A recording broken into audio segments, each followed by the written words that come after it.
On the morning of September 11, 2001, 19 men armed with box cutters, directed by a man on dialysis in a cave fortress halfway around the world using a satellite phone and a laptop, directed the most sophisticated penetration of the most heavily defended airspace in the world, overpowering the passengers and the military combat-trained pilots on 4 commercial aircraft before flying those planes wildly off course for over an hour without being molested by a single fighter interceptor. These 19 hijackers, devout religious fundamentalists who like to drink alcohol, snort cocaine, and live with pink-haired strippers, managed to knock down 3 buildings with 2 planes in New York, while in Washington, a pilot who couldn't handle a single-engine Cessna was able to fly a 757 in an 8,000-foot descending 270-degree corkscrew turn to come exactly level with the ground, hitting the Pentagon in the Budget Analyst Office where DoD staffers were working on the mystery of the $2.3 trillion that Defense Secretary Donald Rumsfeld had announced missing from the Pentagon's coffers in a press conference the day before, on September 10th, 2001.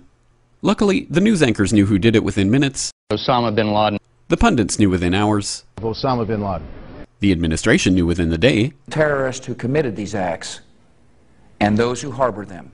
And the evidence literally fell into the FBI's lap. That a hijacker's passport was found blocks from the World Trade Center crash site, if you can believe that. But for some reason, a bunch of crazy conspiracy theorists demanded an investigation into the greatest attack on American soil in history. That investigation was delayed, underfunded, set up to fail, a conflict of interest, and a cover-up from start to finish. It was based on testimony extracted through torture, the records of which were destroyed. It failed to mention the existence of WTC-7, Able Danger, P-TECH, Sibel Edmonds, OBL and the CIA, and the drills of hijacked aircraft being flown into buildings that were being simulated at the precise same time that those events were actually happening. It was lied to by the Pentagon, the CIA, the Bush administration, and as for Bush and Cheney, well, no one knows what they told it because they testified in secret, off the record, not under oath, and behind closed doors. It didn't bother to look at who funded the attacks because that question is ultimately of little practical significance. Still, the 9/11 Commission did brilliantly, answering all of the questions the public had, except most of the victims' family members' questions, and pinned blame on all the people responsible, although no one so much as lost their job, determining the attacks were failure of imagination. Because nobody in our government, at least, and I don't think the prior government that could envision flying airplanes into buildings. Except the Pentagon, FEMA, NORAD, and the NRO. The DIA destroyed 2.5 terabytes of data on Able Danger, but that's okay because it probably wasn't important. The SEC destroyed their records on the investigation into the insider trading before the attacks, but that's okay because destroying the records of the largest investigation in SEC history is just part of routine record keeping. NIST has classified the data that they used for their model of WTC-7's collapse, but that's okay because knowing how they made their model of the collapse would jeopardize public safety.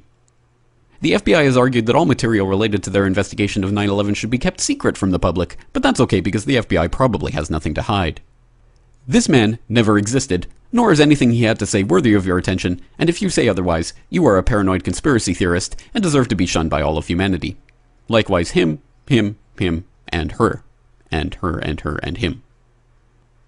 Osama bin Laden lived in a cave fortress in the hills of Afghanistan, but somehow got away. Then he was hiding out in Tora Bora, but somehow got away. Then he lived in Abbottabad for years, taunting the most comprehensive intelligence dragnet employing the most sophisticated technology in the history of the world for a decade, releasing video after video with complete impunity and getting younger and younger as he did so, before finally being found in a daring SEAL team raid which wasn't recorded on video, in which he didn't resist or use his wife as a human shield, and in which these crack Special Forces operatives panicked and killed this unarmed man, supposedly the best source of intelligence about those dastardly terrorists on the entire planet. Then they dumped his body in the ocean before telling anyone about it. Then a couple dozen of that team's members died in a helicopter crash in Afghanistan. This is the story of 9/11, brought to you by the media which told you the hard truths about his head could be seen to move violently forward. And they took the babies out of the incubators. And mobile production facilities. And the rescue of Jessica Lynch. If you have any questions about this story, you are a batshit paranoid tinfoil dog-abusing baby hater and will be reviled by everyone. If you love your country and or freedom, happiness, rainbows, rock and roll, puppy dogs, apple pie, and your grandma, you will never ever express doubts about any part of this story to anyone. Ever. This has been a public service announcement by the Friends of the FBI, CIA, NSA, DIA, SEC, MSM, White House, NIST, and the 9/11 Commission. Because ignorance is strength.